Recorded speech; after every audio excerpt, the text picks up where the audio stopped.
Hello everyone. આજે આપણે એનિમલના type તરીકે એક એનિમલ ડાયવર્સિટીના જે એમાંથી જોઈએ તો કે શાર્ક જે છે, શાર્ક માછલી કે જેને સ્કોલિયોડોન તરીકે પણ આપણે ઓળખીએ છીએ, બરાબર, એનો આપણે આજે અભ્યાસ કરવાનો છે. તો આપણે જોઈએ તો કે આપણા જે બીએસસીના સેમેસ્ટર 3માં બરાબર જે છે પહેલો પેપર જે પેપર નંબર જે છે 302નો પેપર જે છે એમાં સેકન્ડ યુનિટ જે છે કે એનિમલ ટાઈપ સ્ટડી તરીકે, તો કે એનિમલના ટાઈપ સ્ટડી તરીકે આપણે મેરુદંડી જેટલા પણ પ્રાણીઓ છે એમાંની એક જે પ્રાણી તરીકે આપણે શાર્ક એટલે કે સ્કોલિયોડોનનો અભ્યાસ કરવાના છીએ, બરાબર. તો કે પહેલી વસ્તુ અહીંયા એમ થાય કે આપણે એનિમલનો અભ્યાસ કરીએ તો કે શું કામ શાર્ક એક જ, બરાબર. શાર્કનું નામ તમે બધાએ સાંભળ્યું જ છે. આપણે આગળના સેમેસ્ટરમાં કે તમે ક્લાસિફિકેશન વખતે તમે ભણી જ ગયા છો કે શાર્ક જે છે એ મત્સ્યમાં એનું સ્થાન ક્યાં આવેલું છે, એટલે કે વર્ગીકરણમાં પણ આપણે જોઈએ તો કે એનું સ્થાન ક્યાં છે, ફિશ જે છે મત્સ્યના વર્ગમાં. હવે બીજી વખત કે આજે એનો અભ્યાસ શું કામ આપણે એનો જ કરીએ છીએ, બરાબર. તો કે જે શાર્ક માછલી છે એનિમલના ટાઈપ તરીકે એટલે કેવું હોય તો કે મોસ્ટ ઓફ બધા જે એનિમલ જે છે, જેટલા પણ પ્રાણીઓ જે છે એના જે બધાના કોમન કેરેક્ટર એટલે કે મોસ્ટ ઓફ જે લક્ષણો જે છે એ બધા જ પ્રાણીઓમાં સરખા એવા જોવા મળતા હોય, બરાબર. એવા એનિમલ તરીકે આપણે એનો અભ્યાસ કરવાનો હોય છે. તો અહીંયા આપણે થિયરીનો પહેલાં પોર્શન વાત કરીએ તો કે થિયરીમાં જે છે તમારે આપણે એક્ઝામની પેટર્ન પ્રમાણે તો કે આ જે પ્રાણી જે છે એના વિવિધ તંત્રોનો અભ્યાસ કરવાનો છે, બરાબર. તો કે વિવિધ જે એની સિસ્ટમ જે છે કોઈ પણ એકાદ સિસ્ટમ જે છે તમારે એક્ઝામમાં ડાયરેક્ટ ક્વેશ્ચન્સ પૂછાતો હોય છે. ધારો કે આપણે લઈએ તો કે શાર્કનું પાચન તંત્ર, બરાબર છે. તો એક્ઝામમાં ક્વેશ્ચન્સ શું આવે તો કે ડાયરેક્ટ એ રીતે જ આવે કે શાર્કનું પાચન તંત્ર વર્ણવો. ફિગર સાથે હોય તો તમારે 14 માર્ક્સમાં ક્વેશ્ચન તમને પૂછી શકે છે, બરાબર. આકૃતિ જરૂરી છે કે નહીં તમને આગળ આપેલું જ હોય છે, બરાબર. એટલે આપણે જો એના તંત્રનો અભ્યાસ કરતા હોય તો ફરજિયાત આપણે એની આકૃતિનો અભ્યાસ તો કરવો જ પડે, બરાબર. ફિગર આપણે ડ્રો કરવી જ પડે. તો આ જે ક્વેશ્ચન જે છે થિયરીમાં તમારે આ રીતે આવે. સેમ એ જ આપણે પ્રેક્ટિકલના પોર્શનની વાત કરીએ તો કે પ્રેક્ટિકલમાં પણ તમારે શાર્કનું ડિસેક્શન કરવાનું આવે છે, બરાબર છે. પરંતુ હવે તે જોઈએ તો કે હવે જે ડિસેક્શન છે એ બધી જગ્યાએ આપણે શું થઈ ગયું તો કે ડિસેક્શન કરાવવાનું બંધ થઈ ગયું છે, બરાબર. અને તમે લોકોએ આપણે ગયા યરમાં જ્યારે તમારા સિનિયર લોકો જ્યારે શાર્કનું ડિસેક્શન કરતા હતા ત્યારે તમને લોકોને દેખાડ્યું હતું, બરાબર, કે કઈ રીતનું ડિસેક્શન્સ હોય છે, એના તંત્રો જે છે વિવિધ કઈ રીતના ગોઠવાયેલા હોય છે, મતલબમાં કે એની આંતરિક રચના જે છે તમે લોકોએ આપણને જોઈ હતી, બરાબર છે. નહીં જોઈ હોય તો આપણે હવેના સેમેસ્ટરના પ્રેક્ટિકલ પોર્શન વખતે આપણે એમની જોઈ લઈશું, બરાબર છે. તો કે આજે પ્રેક્ટિકલમાં પણ શું આવે તો કે તમારે કોઈ પણ એકાદી સિસ્ટમ જે છે એ તમારે પ્રેક્ટિકલમાં તમને કે એની આકૃતિ જે છે એ નામ નિર્દેશનવાળી દોરવાની રહે. અને એક્ઝામિનર જે છે તમે જ્યારે એમને બતાવો છો તમારી જે સપ્લિમેન્ટરીમાં તમે આકૃતિ દોરી છે એને લેબલ સાથે કરો છો, અને જે એક્ઝામિનર જે છે તમને જે પણ કંઈ વાયવા ક્વેશ્ચન્સ પૂછે તમારે એના આન્સર દેવાના હોય છે, બરાબર. એના માટે જરૂરી છે કે તમને પહેલાં એની થિયરી આવડવી જોઈએ, બરાબર. આકૃતિ તો તમે એ લોકો દોરશો, ડ્રો કરો એટલે તમને આકૃતિ તો આવડી જવાની છે, બરાબર. પરંતુ મેઇન વસ્તુ વાયવા ઉપર છે કે તમે પહેલાં વાયવા જો તમને થિયરી આવડતી છે તો તમે વાયવા આપી શકવાના, બરાબર છે. તો એના માટે થઈને આપણે પ્રેક્ટિકલનો પોર્શન આવે ત્યારે આપણે વધારે ડીપમાં આગળ કરીએ છીએ કઈ રીતે પ્રેક્ટિકલ લખવો, કઈ રીતે ડ્રો કરીએ. અત્યારે આપણે વાત કરીએ છીએ માત્ર થિયરી બેઝ પર. તો આપણે શાર્ક જે છે એના થિયરી બેઝ ઉપર વાત કરીએ છીએ તો કે આપણે અહીંયા શું કરવાનું તો કે જે આ પ્રાણી જે છે એની આંતરિક રચનાનો અભ્યાસ કરવાનો આવે. તો કે આંતરિક રચના કયા કયા તો કે પહેલી જ વસ્તુ તો કે શાર્ક જે છે એના આપણે બાહ્ય લક્ષણો ભણવા પડે, એક્સટર્નલ કેરેક્ટર, બરાબર. શું કામ તો કે શાર્કને આપણે બહારથી જોઈએ છીએ તો એના કેવા કેવા શેપ છે, કયા અંગો આવેલા છે, મતલબમાં કે બહારથી એ કેવી દેખાય છે એટલે એના બાહ્ય લક્ષણો થઈ ગયા, બરાબર છે. એ બાહ્ય લક્ષણોની વાત કરતાં પહેલાં આપણે એનું વર્ગીકરણ જોવું પડે, બરાબર. કે જે પ્રાણીઓનું વર્ગીકરણ આપ્યું છે એમાં એનું સ્થાન ક્યાં છે એ જ વાત કરવી પડે, બરાબર. તો પહેલી વસ્તુ શું થઈ ગઈ તો કે એના આપણે બાહ્ય લક્ષણો ભણવા પડે. હવે વાત આવે તો કે આપણે એને ડિસેક્ટ કરીએ છીએ. જેવું એનું ડિસેક્શન કરીએ છીએ તો પહેલું તંત્ર તમારી સામે કયું આવે તો કે બાહ્ય લક્ષણ બધું આવે, પછી તો કે ડાયરેક્ટ એનું પાચન તંત્ર આવે છે કે ડાયજેસ્ટિવ સિસ્ટમ આવે છે. તો આપણે પછી આખા ડાયજેસ્ટિવ સિસ્ટમ એટલે કે ક્યાંથી શરૂઆત થાય તો કે મુખથી લઈને શરૂઆત થાય છે. તો મુખથી લઈને એના એન્ડ પાર્ટ એટલે કે અવસારણી સુધીના બધા જ અંગો અને એમાં પણ એના ખોરાકના પાચનની ક્રિયા છે, ખોરાક કઈ રીતે ગ્રહણ કરે છે, સેમ બધી મેથડ જેટલી પણ પાચનને લગતી છે એ બધી આપણે પાચન તંત્રમાં ભણવી પડે, બરાબર. તો કે આ સેકન્ડ થઈ ગયું, એનું પાચન તંત્ર થઈ ગયું. પછી તો કે એના નેક્સ્ટ આવે તો કે એનામાં મગજ હોય છે, તો કે મગજ વિશે આપણે ભણવું પડે છે. પછી એનામાં આર્ટરિયલ સિસ્ટમ જોવા મળે, એટલે કે ધમની તંત્ર જોવા મળે છે. ધમની તંત્રનો આપણે અભ્યાસ કરવો પડે, બરાબર. ઉપરાંત જે છે એનામાં તો કે આપણે યુરિનોજેનેટલ સિસ્ટમ જેને કહીએ છીએ, એટલે કે મૂત્ર જનન તંત્ર, બરાબર. એટલે કે ઉત્સર્જન તંત્ર અને જનન તંત્ર જે પણ છે બે આપણે ભેગા ભણવા પડે, બરાબર. બે વસ્તુ મતલબમાં તંત્રોની આવી ગઈ. તો આ રીતે જે છે એનું ડેવલપમેન્ટ અને ડાયરેક્ટ એનો જે મતલબમાં કે એનું ફલન અને વિકાસ જે જોવા મળે છે ત્યાં સુધીના આપણે બધી જ એના તંત્રો વિશેની વાત કરવી પડે, એટલે કે બધા તંત્રોનો આપણે અભ્યાસ કરવાનો છે, બરાબર છે. તો એની પહેલાં શરૂઆતમાં આજે આપણે માત્ર વાત કરીએ છીએ તો કે શાર્ક જે છે એના બાહ્ય લક્ષણોની. એ પહેલાં વાત કરી દઈએ તો કે જે શાર્ક માછલી છે, બરાબર છે, એની તો કે એ જે કેવું પ્રાણી છે તો કે જળચર પ્રાણી છે, માછલી છે, બરાબર. એટલે કે જળચર એટલે કે પાણીમાં વસવાટ કરે છે, પાણીનું પ્રાણી છે અને એના માટે પોતે જલીય અનુકૂલનો પણ ધરાવે છે. તમે લોકો ભણી ગયા, બરાબર. અનુકૂલનો તમે FYમાં ભણીને જ આવ્યા છો કે વિવિધ પ્રકારના જે છે પ્રાણીમાં અનુકૂલનો કેળવતું હોય છે. આ અનુકૂલનો કેળવે છે એટલે કે જે પોતે જે માધ્યમમાં રહે છે એ માધ્યમને અનુકૂલિત એવા લક્ષણો પોતે કેળવતું હોય છે. તો માછલી પાણીમાં રહે છે એટલે કે એના માટેના તેઓ જલીય અનુકૂળ એટલે કે એક્વેટિક એડપ્ટેશન ધરાવે છે, બરાબર. ઉપરાંત જે છે એ શાર્ક માછલી છે એ કાસ્થિ મત્સ્ય છે. તમને જ્યારે ક્લાસિફિકેશનની મેં વાત કરી ત્યારે તમને કીધું હતું કે મત્સ્યનું જે ક્લાસિફિકેશન મુખ્ય આપણે બે કાસ્થિ મત્સ્ય અને અસ્થિ મત્સ્યમાં એનો વિભાજિત કરતા હોઈએ છીએ, બરાબર. તો કે કાસ્થિ મત્સ્યના લક્ષણો કેવા છે, અસ્થિ મત્સ્યના લક્ષણો કેવા છે એ તમને આપણે આ ક્લાસિફિકેશનના લેક્ચરમાં આપણે વાત કરી ગયા છીએ, બરાબર. અને હજુ પણ જો તમને લક્ષણ યાદ ના રહ્યા હોય તો ફરી વખત જે છે એ લેક્ચર તમે જોઈ લેજો, બરાબર. તો કે આ જે શાર્ક માછલી છે એ કાસ્થિ મત્સ્ય છે, બરાબર. ઉપરાંત જે છે મેઇન વસ્તુ આવે તો કે એના સાયન્ટિફિક નેમની, વૈજ્ઞાનિક નામ. તો એનું વૈજ્ઞાનિક નામ કેવું છે તો કે સ્કોલિયોડોન સોરાકોવા, સ્કોલિયોડોન સોરાકોવા. આમાં જે છે એનું ગ્રીક શબ્દ જે છે એનો મતલબ એવો થાય છે કે કોન્ડ્રોસ એટલે કે કાસ્થિ મત્સ્ય અને ઇક્થિસ એટલે માછલી એટલે કે કાસ્થિ મત્સ્ય છે, બરાબર. અને એના જે વિવિધ નામમાં જોઈએ તો કે એને કિરણ શાર્ક માછલી કહીએ છીએ, બરાબર. બીજું તો કે કિરણ મત્સ્ય કહેવાય છે કારણ કે રે ફિશ કહેવાય, રે ધરાવે છે. બીજું એનું નામ છે સ્કેટ્સ તરીકે ઓળખી, બરાબર છે. આ બધી જે છે બીજી અનેક જે માછલી છે એનો આમાં કાસ્થિ મત્સ્યમાં સમાવેશ થતો હોય, બરાબર. કિરણ માછલી એટલે કે જે રે ફિશ ધરાવતા હોય, સ્કેટ છે, કાયમેરા છે અને બધા પ્રકારની શાર્કના પણ ઘણા બધા પ્રકાર હોય. આ બધી ફિશ જે છે એનો સમાવેશ એમાં થાય તો કે કાસ્થિ મત્સ્યમાં થાય છે, બરાબર. તો કે આ કાસ્થિ મત્સ્યનું જે છે બીજું જે નામ એને ડોગ ફિશ પણ એવું કહેવામાં આવે છે. ડોગ ફિશ એવું શું કામ તો કે તમે એનું જો મુખ જોવો છો, બરાબર. એનો જે હેડનો ભાગ એટલે કે મુખનો ભાગ જે છે તુંડનો પ્રદેશ, આગળનો પાર્ટને આપણે શું કહીએ તો કે તુંડ પ્રદેશ એવું કહીએ છીએ. તો આ જે તુંડનો ભાગ જે છે એ ડોગના તુંડને મળતો આવતો હોવાથી એને ડોગ ફિશ પણ કહેવામાં આવે છે, બરાબર. એના ઘણા બધા નામ થઈ ગયા, ડોગ ફિશ થઈ ગયું, સ્કોલિયોડોન થઈ ગયું, સ્કોલિયોડોન સોરાકોવા અને શાર્ક.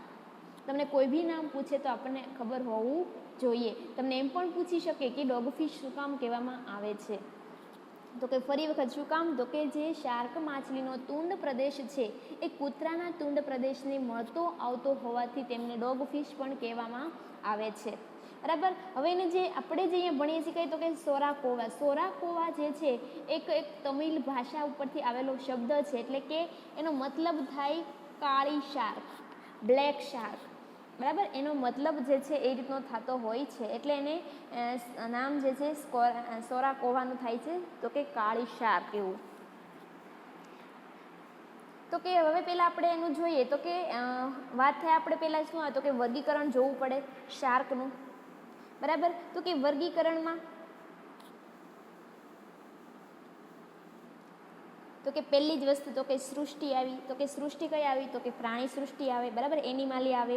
સૃષ્ટિનું વર્ગીકરણ ક્યાં પડે તો કે ઉપસૃષ્ટિમાં પડે છે. ઉપસૃષ્ટિ કઈ આવે તો કે મેટાજુઓ આવે. ઉપસૃષ્ટિમાંથી એના વિભાગ પડે છે, વિભાગમાં તો કે યુ મેટાજુઓ આવે. તો કે સબ વિભાગ પડે છે, તેમાં કયું આવે તો કે બાયલેટરરી આવે. એમાંથી તે સબ ડિવિઝન જેને કહીએ છીએ તો શું આવે તો કે સુદેહકોષ્ઠી, મતલબમાં દેહકોષ્ઠી એનિમલ કહી શકીએ, બરાબર. અને દેહકોષ્ઠીનો જે એક સમુદાય છે કયો આવે તો કે મેરુદંડી સમુદાય છે. અને આ જે મેરુદંડી સમુદાય છે એમાં પણ એનું જે જૂથ પડે છે મસ્તકધારી, બરાબર. મસ્તકધારીનો સમુદાય કયો તો કે પૃષ્ઠવંશી પ્રાણીઓ છે. આ પૃષ્ઠવંશી પ્રાણીઓમાં પણ વિભાગ જે છે એ કયો તો કે હનુધારી. હનુધારી એટલે કે હનુ ધરાવતા હોય તેવા. હનુધારીમાં પણ એનો ઉપરી વર્ગ એટલે કોણ તો કે મેઇન આવે મત્સ્ય, બરાબર. મેઇન કોણ આવે તો કે મત્સ્ય. આ જે મત્સ્ય જે છે એમાં પણ કોણ તો કે કાસ્થી મત્સ્ય, બરાબર. કાસ્થી મત્સ્યમાં કોણ આવી ગયું તો કે સ્કોલિયોડોન સોરાકોવા, બરાબર. આ એનું વર્ગીકરણ થઈ ગયું. આ જે વર્ગીકરણ જે છે એ કોણે તો કે સૌપ્રથમ વાર જે છે એક સાયન્ટિસ્ટ હતા E.M. થિલાયામપલ્લમ, બરાબર. એવા સાયન્ટિસ્ટ હતા કે જેનો સૌ પ્રથમ વખત આનો વિસ્તૃત એવો અભ્યાસ કર્યો હતો, બરાબર. હવે જ વાત એ આવે કે આપણે જોયું કે એનું વર્ગીકરણમાં સ્થાન જોયું હતું કે કાસ્થી મત્સ્ય છે, બરાબર છે. એનું મતલબમાં એના જે લક્ષણો જે છે કેવા, તો કે હવે વાત આવે તો કે શું કામ આપણે એના સ્ટડી તરીકે શાર્ક માછલી જ લઈએ છીએ, બરાબર. શું કામ આપણે ડોગ ફિશનો જ અભ્યાસ કરવામાં આવે છે, અથવા તો એવું પણ કહી શકીએ કે ડિસેક્શન કરવામાં આપણે શું કામ આપણે ડોગ ફિશ જ લઈએ છીએ, તો કે એના કારણમાં એવું છે તમને એક્ઝામના જે પ્રેક્ટિકલમાં વાયવામાં આવે ત્યારે તમને એવું પણ પૂછી શકે છે કે શું કામ તમે જે છે એ ડોગ ફિશનો જ અભ્યાસ કરો છો, બીજી કોઈ ફિશનો કેમ કાસ્થી મત્સ્યનો અભ્યાસ નહીં કરતા. તો એના માટેનું આપણે કારણ જોઈએ તો કે પહેલી વસ્તુ તો કે આ જે ડોગ ફિશ જે છે કેવી છે તો કે કાસ્થી મત્સ્ય છે, બરાબર. કેવી છે ડોગ ફિશ એ કાસ્થી મત્સ્ય. કાસ્થી મત્સ્ય છે એટલે એનું આપણે ડિસેક્શન આપણે ખૂબ ઇઝીલી કરી શકીએ છીએ, બરાબર. આપણે એનું ડિસેક્શન કરવું હોય તો ઇઝીલી કટ થઈ જાય એવી પણ હોવી જોઈએ, એટલા માટે પણ કે કાસ્થી છે એટલે આપણે ઇઝીલી આપણે ડિસેક્શન કરી શકીએ. ઉપરાંત તો કે જે માછલીનું જે કદ જોઈએ, સાઇઝ જે છે એ પ્રમાણમાં નાની છે, બરાબર. મોટી શાર્ક પણ આવે છે પણ જે આપણે જોઈએ છે સ્કોલિયોડોન સોરાકોવા એ પ્રમાણમાં કેવી હોય તો કે એનું કદ જે છે એ સ્મોલ એટલે કે થોડુંક નાનું જોવા મળતું હોય. પછી બીજી મેઇન વસ્તુ તો મેં તમને આગળ કીધું એમ કે આ જે ફિશ જે છે એના મોસ્ટ ઓફ જેટલા પણ લક્ષણો છે, બરાબર. મોટા ભાગના જે લક્ષણ જે છે એ બીજી બધા પ્રકારની માછલીઓમાં મળતા આવે છે, સેમ પ્રકારના જે છે એના કેરેક્ટર જોવા મળે છે. ઉપરાંત તો કે જે ઉચ્ચ કક્ષાના પ્રાણીઓની જે ગર્ભાવસ્થા જોવા મળે એવું પણ અહીંયા જોવા મળે છે શાર્કમાં. તમને ખ્યાલ હોય તો જ્યારે આપણે કેરેક્ટર ભણ્યા ત્યારે આપણે એવું કીધું હતું કે જે શાર્ક માછલી જે છે એ ઓવોવિવિપેરસ છે, બરાબર. અંડ અપત્ય પ્રસવી પ્રાણી છે. અંડ અપત્ય પ્રસવીનો મિનિંગ તમને ખબર જ હશે, નહીં હોય તો એ પણ કહી દઉં. અંડ અપત્ય પ્રસવી એટલે તો કે શાર્ક જે છે એ બચ્ચાને જન્મ આપે છે, બરાબર. હા, તમે સાંભળ્યું એ બરાબર છે કે જે શાર્ક માછલી જે છે એ બચ્ચાને જન્મ આપે છે, બરાબર છે. અને ઈંડા પણ મૂકે છે. તો કે કઈ રીતના તો કે જોયું તો કે મોસ્ટ ઓફ જે ફિશ જે છે એગ લે કરે છે, બરાબર. એને આપણે એગ લેઈંગ કહીએ છીએ કે ઈંડા મૂકે છે. પણ જ્યારે શાર્ક જે છે ઈંડા છે એ જ્યારે બને છે પણ ઈંડા એના બોડીમાંથી બહાર લે કરતી નથી, પણ એના બોડીમાં જ જે છે એ ઈંડા રહે છે, તેનું સેવન થાય. અને જે આપણે ઉચ્ચ કક્ષાના પ્રાણીઓમાં જેમ ગર્ભાવસ્થા હોય એ રીતની પણ ત્યાં શાર્કના બોડીમાં જે છે એ જોવા મળે છે. અને ઈંડામાંથી બચ્ચા પણ બહાર આવે છે. અને બચ્ચા જે છે એના શરીરમાંથી જ્યારે એનો યોગ્ય વિકાસ થઈ જાય ત્યારબાદ પોતાના બોડીમાંથી એ બહાર ડાયરેક્ટ નાના બાળ પ્રાણીને લે કરે છે, બરાબર. મૂકે છે પાણીમાં ડાયરેક્ટ. એટલા માટે એને શું કહેવામાં આવે તો કે અંડ અપત્ય પ્રસવી, બરાબર. એની ડિટેલમાં વાત આપણે એના રિપ્રોડક્ટિવ સિસ્ટમ વખતે વાત એની કરીએ છીએ, બરાબર. એટલા માટે પણ આનો આપણે અભ્યાસ કરીએ છીએ. ઉપરાંત તો કે સામાન્ય રીતે આપણે જતા હોઈએ તો કે મોસ્ટ ઓફ માણસો જે છે એ માછલીનો ખોરાક તરીકે ઉપયોગ કરતા હોય છે, બરાબર. તો અહીંયા જે ખોરાક તરીકે જે છે એ આ માછલીનો ઓછો ઉપયોગ થાય છે. તમે આપણે રૂરલ એરિયામાં તમે જોઈ શકો, જાઓ કદાચ તમે પૂછો એના કદાચ પકડવામાં પણ આવી ગઈ તો એ લોકો ખાઈ પણ જાય છે, બરાબર. પણ જેવો એનો ઉપયોગ ખોરાકમાં થવો જોઈએ એટલો બધો ઉપયોગ થતો નથી, બરાબર છે. એ આપણા અહીંયા લોકલ પબ્લિકને છે એ લોકો કદાચ ખાતા પણ હશે, પરંતુ એટલો બધો પણ એનો ઉપયોગ થતો નથી. ઉપરાંત બીજી મેઇન વસ્તુ કે આજે માછલી જે છે આપણા ભારતના દરિયામાં એટલે કે આપણા ભારતના સમુદ્રમાં મળી આવે છે, બરાબર. એનું મેઇન વસ્તુ શું છે તો કે આપણા અહીંના પણ દરિયામાં જે છે એ બધી જગ્યાએ આ માછલી મળી આવે છે, એટલા માટે પણ આપણે એનો અભ્યાસ જે છે એ આપણે સરળ બને છે એનો કરવો. બરાબર. તો આટલા જે કેરેક્ટર હતા એ આપણે એને શું કામ આપણે એનો અભ્યાસ કરીએ છીએ એના માટેના કારણો હતા. બરાબર. અહીંયા સુધી સમજ પડી બધાઈને? હવે નેક્સ્ટ જોઈએ તો કે મેઇન આવે એના બાહ્ય લક્ષણોમાં. આપણે અત્યાર સુધી શું ભણ્યા તો કે શાર્ક જે છે એનું વર્ગીકરણમાં સ્થાન ભણી લીધું. શાર્કના જે એના કારણો એવા કયા કયા છે કે જેનો આપણે અભ્યાસ સરળ બને છે એના વિશે વાત કરી લીધી. ત્યારબાદ આવે છે એના એક્સટર્નલ કેરેક્ટરની એટલે કે બાહ્ય લક્ષણો. બરાબર. બાહ્ય લક્ષણમાં તમે અહીંયા જોઈ શકો છો કે સ્કોલિયોડોન જે છે એ કેવી દેખાય છે અથવા તો બહારથી કેવી એનો આકારને જે છે એ તમને અહીં આકૃતિમાં દર્શાવ્યું છે. બરાબર. તો અહીંયા જોઈએ તો કે જે આ સ્કોલિયોડોન જે છે પહેલી વસ્તુ તો કે એનું શરીર તમે જુઓ તો કે કેવું છે, એકદમ લાંબુ છે. બરાબર. અને પાર્શ્વ બાજુએથી ચપટું હોય, ઉપર નીચેની પણ જે આપણે કહીએ ને સાઈડમાંથી જેની પાર્શ્વ બાજુ જે છે આડી બાજુ કહીએ, ઉપર વક્ષ અને પૃષ્ઠ જેને કહીએ ઉપર નીચે, બરાબર, એ નહીં પણ જે સાઈડની બાજુ પડે એને કઈ બાજુ કહીએ તો કે પાર્શ્વ બાજુ. આ જે પાર્શ્વ બાજુ પડે જે છે લેટરલ સાઈડ, બરાબર, ત્યાંથી કેવી હોય તો કે એકદમ ચપટી હોય છે. એનું જે શરીર જે છે આપણને અહીંયાથી વચ્ચેથી કેવું દેખાય તો કે પહોળું છે, પણ છેડાના ભાગે જાઓ તો ત્યાંથી સાંકડું જોવા મળે છે. બરાબર. ઉપરાંત તો કે જે સ્કોલિયોડોન જે છે એના આપણે શીર્ષને આપણે મુખ્ય આખા બોડીને મુખ્ય 3 ભાગમાં વહેંચીએ છીએ. તો કે કયો તો કે એનો શીર્ષ પ્રદેશ, એનો ધડ પ્રદેશ અને એનો જે છે એ લાસ્ટ એના ટેલનો ભાગ એટલે કે એનો પૂંછ પ્રદેશ, પૂંછડી. આવા મુખ્ય આપણે 3 ભાગમાં એનું બોડી વિભાજન કરીએ છીએ. પણ તમે જુઓ તો કે બહારથી આપણે એના બોડી ઉપર કોઈ ચોક્કસ એવા ભાગનું જે છે એનું વિભાજન કરી શકતા નથી. આપણે ચોક્કસ એવું ન કહી શકીએ કે આટલો જ ભાગ એના હેડનો છે, આટલો ધડ છે. બહારથી એવી કોઈ ખાંચ જોવા મળતી નથી. બરાબર. આપણે એને અભ્યાસ ખાતર કહી શકીએ કે આગળનો પાર્ટ જે છે એ હેડનો છે, ધેન ધડ આવે ને પછી આવે ટેલ. આપણે એને સરળતા ખાતર કહી શકીએ પણ એવી કોઈ ચોક્કસ ખાંચ ત્યાં જોવા મળતી નથી અથવા તો કોઈ એવી સરહદ નથી કે ભાઈ એટલો શીર્ષનો ભાગ એવું. બરાબર. મુખ્ય એના થઈ ગયા. ઉપરાંત જે છે એના મીન પક્ષ જેને આપણે ફિન્સ કહીએ છીએ, બરાબર, એના અલગ અલગ લેટરલ ફિન છે, ડોર્ઝલ ફિન છે, એના કોડલ ફિન છે, ટેલ ફિન છે.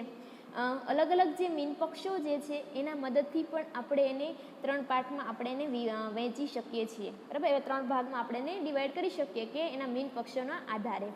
તો કે કઈ રીતે તો કે અહીંયા એની જે આઈઝ જે છે, બરાબર, તો આ જે આંખનો ભાગ જે છે આંખના ભાગથી લઈને ઉપરાંત મુખ પણ ધરાવે છે. ત્યાંથી લઈને 2 મોટા યુગ્મ મીન પક્ષોથી આગળનો ભાગ જે છે, બરાબર, અહીંના જે આ મોટા 2 મીન પક્ષ છે ત્યાંથી જે આગળનો એટલે કે આટલો પાર્ટ જે છે એને આપણે શું કહેવાય તો કે શીર્ષ એવું કહેવામાં આવે છે. બરાબર. એના જે આગળના આંખનો ભાગ છે, મુખ આવેલો જે છે એ આગળનો ભાગ જે છે એને આપણે શું કહીએ છીએ તો કે હેડ કહીએ. ઉપરાંત તો કે જે આ 2 જોડી મીનપક્ષ આવેલા જે છે, ફર્સ્ટ ડોર્ઝલ ફિન જે છે એ, બરાબર, પૃષ્ઠ જે મીનપક્ષ જે છે ત્યાંથી લઈને એનો ધડ આગળનો પ્રદેશ જે છે એને શું કહી શકીએ આટલો તો કે એનો ધડ પ્રદેશ કહેવાય. એક જોડી નાના મીનપક્ષો જે છે એની પાછળના ભાગે ટેલમાં આવેલા છે એટલે એને શું કહીએ તો કે એને પૂંછડી કહેવાય છે. ઉપરાંત જે છે એના શરીર પર આપણે જોઈએ તો કે જોડમાં આવેલા હંમેશા મીનપક્ષો છે એ જોવા મળે છે. જોડમાં એટલે કે તો કે 2 મીનપક્ષો, એક મીનપક્ષ ન હોય. યુગ્મ મીનપક્ષ એટલે કે આખી જોડ હોય. બરાબર. તો કે જોડમાં કયા કયા તો કે એની પૃષ્ઠ બાજુએ, બરાબર, અને એની જે વક્ષ સાઈડ જે છે એ બંને બાજુએ જે છે એક એક જોડી મીનપક્ષોની આવેલી હોય છે. બરાબર. તો કે આ જે મીનપક્ષ છે ઉપરાંત તો કે એના જે મધ્ય ભાગ જે છે પૂંછડી, એક મીનપક્ષ એની પૃષ્ઠ બાજુએ વક્ષ બાજુ એક જોડ આવેલી છે. ઉપરાંત જે છે એની ટેલ જે છે ત્યાં પણ અયુગ્મી મીનપક્ષ એટલે કે બંને મીનપક્ષ સરખા હોય નહીં એવું અયુગ્મી પ્રકારનું મીનપક્ષ જે છે આવેલું છે. ઉપરાંત તો કે જે આ પ્રાણીની સ્કિન જો આપણે સ્કોલિયોડોનની જે ત્વચા છે એ કેવી તો કે ચામડી છે એકદમ ભીંગડાવાળી હોય.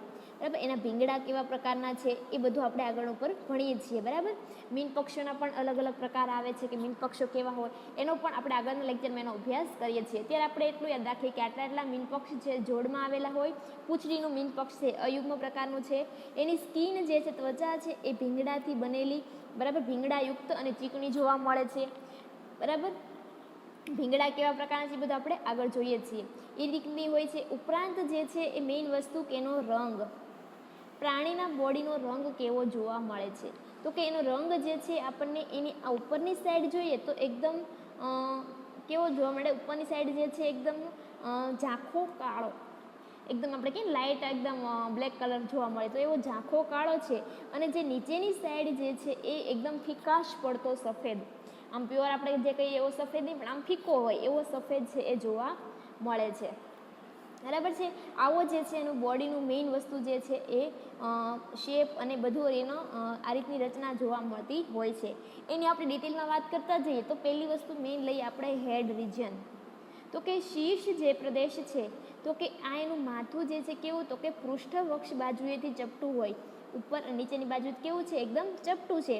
તથા જે મુખથી આગળનો, બરાબર, જે ભાગ જે છે એને શું કહેવામાં આવે તો કે તુંડ. આ સ્નાઉટ જે લખ્યું છે એટલે કયો થઈ ગયો ભાગ, તો કે એ આટલો તુંડનો પ્રદેશ થઈ ગયો.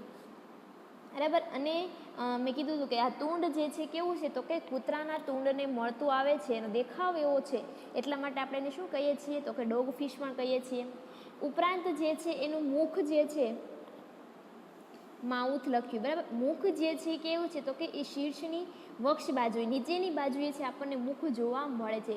ડાયરેક્ટ એના છેડાના ભાગે જોવા મળતું નથી. બરાબર. કાસ્તિમત છે એટલે મુખ ક્યાં હોય તો કે નીચેની બાજુ થોડું જોવા મળે એટલે શીર્ષની વક્ષ બાજુએ છે. ઉપરાંત એની જે મુખ ફાટ જે છે એ કંઈક આ રીતની કમાન આકારની જોવા મળે. બરાબર. એની મુખફાટ તમે જુઓ તો આ રીતની જે છે કમાન આકારની હોય છે. ઉપરાંત તો કે જે મુખની આગળ અને પાછળ જે છે એકદમ એના દાંતથી સજ્જડ એવા જડબા આવેલા હોય. બરાબર છે.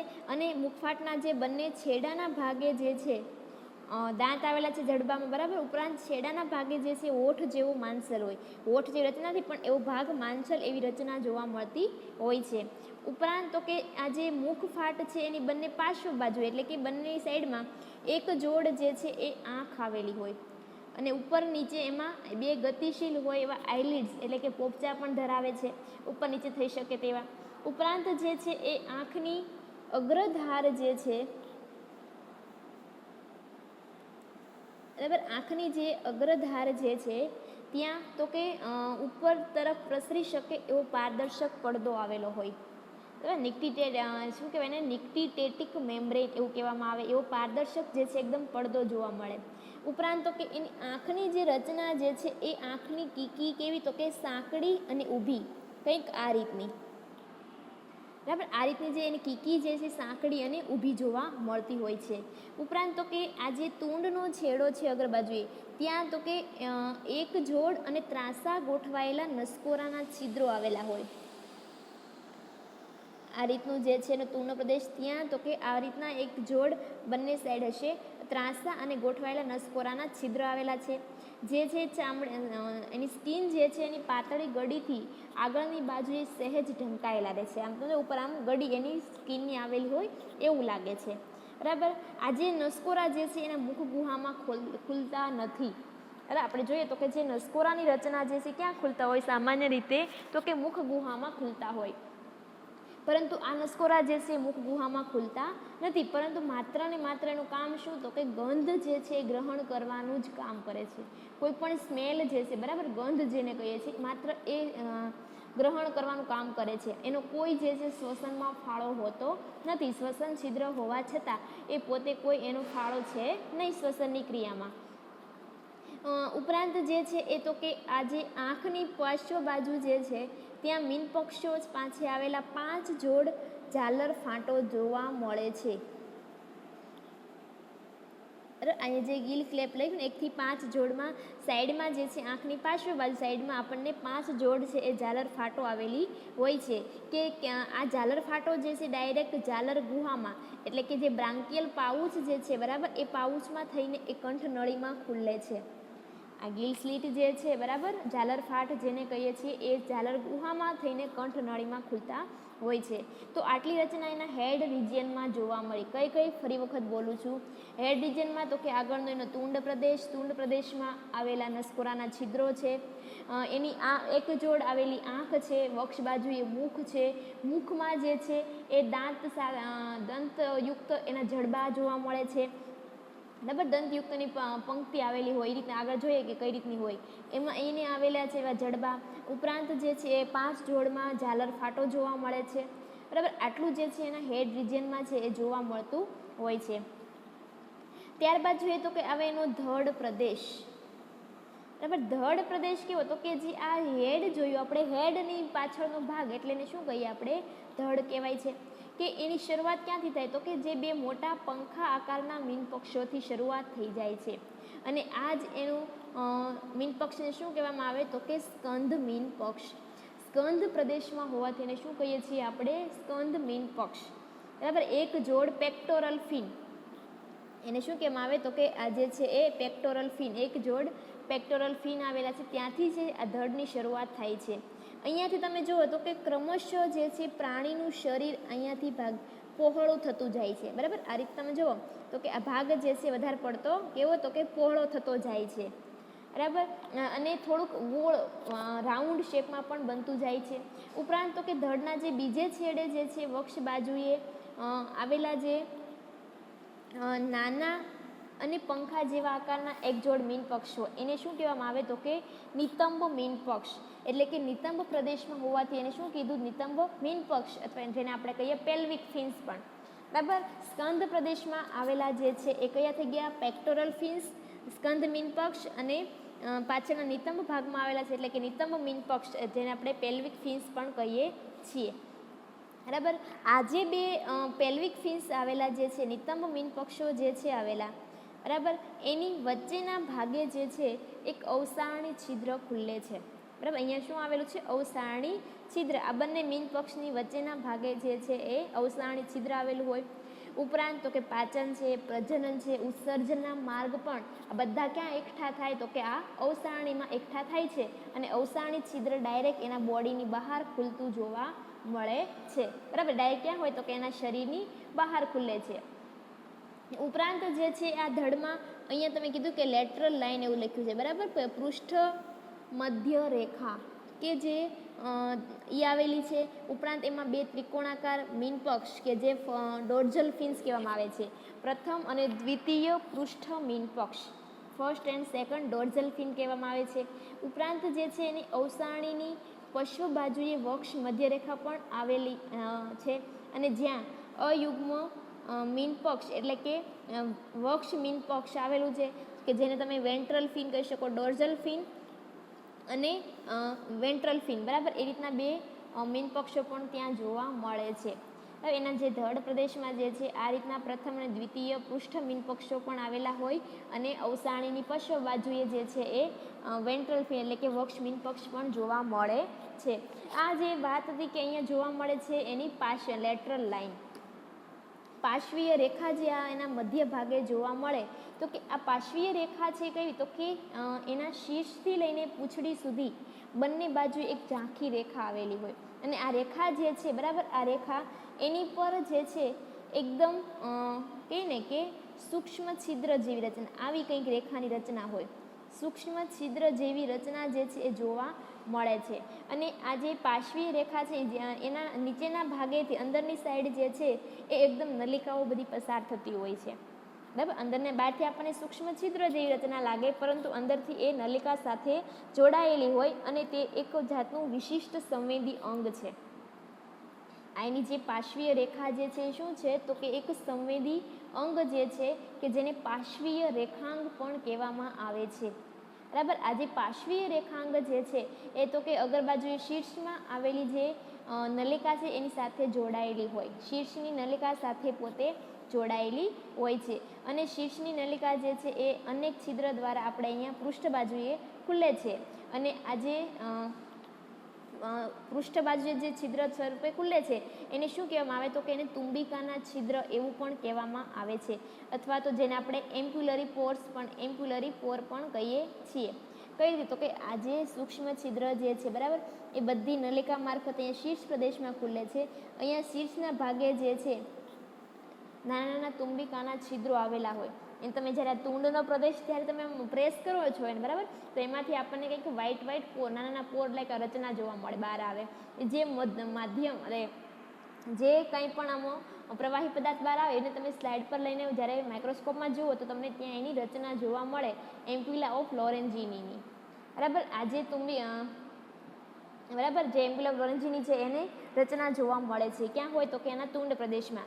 પણ એની રચના જે છે આ પાર્શ્વીય રેખાંગ સાથે જોડાયેલી જોવા મળે છે અને એક સંવેદી અંગ જે છે બરાબર, એનું કામ શું થયું? તો કે પાર્શ્વીય રેખાંગ જે છે એના જે બાહ્ય વાતાવરણમાંથી સંવેદના કોઈ પણ હશે એને ગ્રહણ કરવાનું કામ કરે છે. બરાબર, જે વાતાવરણમાંની કોઈ બી સંવેદના હશે એનું મુખ્ય કામ કોણ કરે છે? તો કે આ જે પાર્શ્વીય રેખાંગ જે છે તે. બરાબર, તો આપણે આ ધડ પ્રદેશ વાત કરી. હવે વાત આવે તો કે એના ટેલ પ્રદેશની, પૂંછડીના ભાગની. તો કે જે પૂંછડી જે છે એ એનામાં ધડ અને પૂંછડી વચ્ચે પૃષ્ઠ બાજુ અને વક્ષ બાજુ પર બે ખાડા જેવી રચના, જેને પીટ્સ કહીએ. અહીંયા જો લખ્યું છે કે કોડલ પીટ્સ, બરાબર, ખાડા જેવી રચના જે જોવા મળે છે કે જેને પૃષ્ઠ અને વક્ષ પૂંછખાત એવું કહેવામાં આવે. પૃષ્ઠ બાજુએ છે એટલે પૃષ્ઠખાત થઈ ગઈ અને વક્ષ બાજુએ છે એટલે કે કોડલ પીટ્સ થઈ ગઈ, અથવા તો એને વેન્ટ્રલ પીટ્સ પણ કહેવામાં આવે છે. એની જે પછીનો ભાગ કોડલ પીટ્સ છે એની પછીનો જેટલો પણ ભાગ જે છે એનો પૂંછડીનો ભાગ કહેવાય છે. બરાબર, આ જે પૂંછડી પર જે છે એની ઉપર પણ પુચ્છ મીનપક્ષ જે છે એ આવેલું હોય. બરાબર, જે કોડલ ફિન છે એટલે કે શું થયું? એનું પુચ્છ મીનપક્ષ જે આવેલું છે. એની જે પૃષ્ઠ બાજુનો ભાગ જે છે બરાબર, પૃષ્ઠ થાય છે એટલે પૃષ્ઠખંડ, અને વક્ષ બાજુના ભાગને આપણે વક્ષખંડ એટલે કે એને એપિકોડલ લોબ અને હાઇપોકોડલ લોબ એવું કહેવાય છે. આ જે પૃષ્ઠ મીનપક્ષ જે છે પુચ્છ મીનપક્ષ જે છે બરાબર, એના બે ભાગ જે છે, આગળનો ભાગ એટલે એને શું કીધું? એપિકોડલ લોબ એટલે કે પૃષ્ઠખંડ, અને પાછળનો ભાગ એટલે વક્ષખંડ. બરાબર, એ રીતે એના હાઇપોકોડલ અને એપિકોડલ લોબ જે છે કહેવામાં આવે છે. બરાબર, તો આ હતી એના ટેલની રચના. તો કે તમે જોયું એના મુખ્ય હેડ રચના, ધડ અને પૂંછડીની આ ત્રણ ભાગમાં વિવિધ પ્રકારની રચના છે આવેલી જોવા મળી હતી. બરાબર, એ જોયું. હવે વાત કરીએ છીએ આપણે તો કે એના મીન પક્ષોની. જેટલા પણ ફિન્સ જોયા છે તો કે આ જે કયા કયા જોવા મળે? તો કે જે સ્કોલિયોડોન જે છે એનામાં યુગ્મ અને અયુગ્મ એવા મીન પક્ષો ધરાવે છે. બરાબર, સ્કોલિયોડોનમાં કેવું હોય? તો કે યુગ્મ અને અયુગ્મ પ્રકારના મીનપક્ષો આવેલા હોય છે. જે યુગ્મ મીનપક્ષ છે એમાં કયા? પહેલી વસ્તુ, યુગ્મ એટલે કે હંમેશા જોડમાં આવેલા હશે, અને જે સિંગલ હશે એને શું કહેવાય? અયુગ્મ મીનપક્ષ. બરાબર, જોડમાં હશે યુગ્મ અને સિંગલ હોય એને અયુગ્મ. તો કે યુગ્મ મીનપક્ષમાં તો કે સ્કંધ મીનપક્ષ, બરાબર, નિતંબ મીનપક્ષ જે છે આ બંને કેવા છે? યુગ્મ મીનપક્ષો છે. જ્યારે અયુગ્મ મીનપક્ષમાં કોણ આવશે? તો કે પૃષ્ઠ મીનપક્ષ આવશે. બરાબર, પૃષ્ઠ મધ્ય રેખા પર જે ગોઠવાયેલું છે. ઉપરાંત પૃષ્ઠ બાજુએ આવેલું આ જે ફર્સ્ટ અને સેકન્ડ પૃષ્ઠ મીનપક્ષ છે. વક્ષ બાજુએ આવેલું એક વક્ષ મીનપક્ષ છે, અને પૂંછડી પર આવેલું જે વક્ષ અને પૃષ્ઠખંડોવાળું એક સળંગ જે આખું પુચ્છ મીનપક્ષ છે તે. એ બધા કેવા છે? તો કે અયુગ્મ મીનપક્ષો છે. બરાબર, ઉપરાંત તો કે જે મીનપક્ષમાં જેના ચામડીના આવરણમાં જે છે તો કે એકદમ કંકાલ પેશીના બનેલા સળી જેવા મીનપક્ષ કિરણો હોય છે. કઈ રીતની રચના હોય? તો કે આ રીતે જુઓ તો કે આ રીતનું કોઈ મીનપક્ષ જે છે બરાબર, અહીંયા સળી જેવા પાતળા આ રીતના તંતુઓ જે છે જોવા મળતા હોય છે. એને શું કહેવામાં આવે? તો કે એને મીનપક્ષ કિરણ કહેવામાં આવે છે. એટલે કે ફિન રેજ એવું એને કિરણો જેવી રચના છે એટલે એને કિરણ કહેવામાં આવે છે. આ જે મીનપક્ષનું મુખ્ય કામ જે છે એ પાણીમાં માર્ગ કાપવાનું છે. બરાબર, આમ કહીએ તો હલેસા જેવી રચના કહી શકીએ તમે, કે હોડીમાં હલેસા શું કામ હોય? તો કે પાણીને કાપવા માટે અને રસ્તામાં એ આગળ વધી શકે એવી રચના જોવા મળે છે. એટલે કે પાણીમાં જે છે માર્ગ કાપવા માટે હલેસા જેવી રચના જે છે એ કામ કરે છે એના મીનપક્ષો. બરાબર, ઉપરાંત જે એના આ જે જોડમાં આવેલા આપણે યુગ્મ મીનપક્ષોની વાત કરી તો કે યુગ્મ મીનપક્ષ છે એ બધા એના સમતોલનનું કામ કરે છે. એને બેલેન્સ તો જાળવવું ને, બેલેન્સ માટેનું કામ કોણ કરશે? આ જે જોડમાં બંને બાજુએ આવેલા મીનપક્ષ છે તે. ઉપરાંત તો કે જેના અયુગ્મ મીન પક્ષ વધ્યા છે, સિંગલ જે મીન પક્ષ છે એ જે માર્ગમાં પાણી આવે છે એને દૂર કરવાનું કામ કરે, એટલે માર્ગના પાણીને હટાવવાનું કામ કરશે જે સિંગલ મીન પક્ષ, જે અયુગ્મ મીન પક્ષો આવેલા છે તે, બરાબર. પછી વાત રહે એના પુચ્છ મીન પક્ષની, તો કે આ જે પુચ્છ મીન પક્ષ છે એના પ્રચલનની દિશા નક્કી કરે છે, એને કઈ બાજુ ફરવું એને પૂંછડીના આધારે જે બાજુ જવાનું છે તરત જ એ પૂંછડી ટર્ન મારશે અને એ બાજુ એની દિશા નક્કી થશે, એટલે કે દિશા માટે નક્કી કરવા માટે કોણ આવેલું હોય તો કે પુચ્છ મીન પક્ષ હોય છે, બરાબર. આ ઉપરાંત જોઈએ તો કે જે મેલ સ્કોલિયોડોન છે, બરાબર, મેલ ફિમેલ બંને કેવા છે, એક લિંગી પ્રાણી એટલે અલગ હોવાના, તો કે જે મેલ સ્કોલિયોડોન જે છે એમાં આ જે નિતંબ મીન પક્ષ જે છે, બરાબર, ત્યાં એની વચ્ચે એક સ્નાયુમય પ્રવર્ધ ધરાવે છે કે જેને પકડ અંગ એવું કહેવામાં આવે છે. જે શું કીધું કે જે આ નિતંબ મીન પક્ષ છે ત્યાં સ્નાયુમય બનેલો પ્રવર્ધ જેવી રચના જોવા મળે, એને શું કહેવામાં આવે તો કે એને પકડ અંગ, કે જેને ક્લાસ્પર કહીએ તમે, બરાબર, ક્લાસ્પર કહેવામાં આવેલો. અને આ ક્લાસ્પરનો ઉપયોગ શું તો કે પ્રાણી જ્યારે એના સમાગમની ક્રિયા હશે ત્યારે મજબૂત પકડ મેળવવા માટે ઉપયોગી એવું અંગ જે છે એ ક્લાસ્પર છે, બરાબર. ક્યાં હોય માત્ર ને માત્ર મેલમાં. અને હા, બીજી વસ્તુ કે તમે મેલ ફિમેલને આના ઉપરથી જ આઈડેન્ટિફાઈ કરી શકો છો કે નર છે કે માદા પ્રાણી છે, બરાબર. તો આઈડેન્ટિફાઈ માટે થઈને તો કે નરમાં જે છે એક જોડ ક્લાસ્પર આવેલા હોય એટલે કે પકડ અંગો જોવા મળે છે, એના આધારે તમે એને આઈડેન્ટિફાઈ કરી શકો કે આ મેલ છે કે ફિમેલ પ્રાણી છે, બરાબર. તો અહીંયા સુધીને આપણે વાત જોઈએ એના મુખ્ય એના બાહ્ય લક્ષણોની, કે 3 પ્રદેશમાં વહેંચાયેલું છે, એના અલગ અલગ મીન પક્ષો વિશે વાત કરી, લેટરલ લાઇન વિશે વાત કરી, બરાબર. હવે આવે તો કે એની ચામડી જે ઉપર ભીંગડાની બનેલી જોવા મળે છે, તો કે આ ભીંગડા જે છે એના પ્રકાર વિશે આપણે નેક્સ્ટ લેક્ચરમાં એના વિશે આપણે વાત કરીએ છીએ, બરાબર.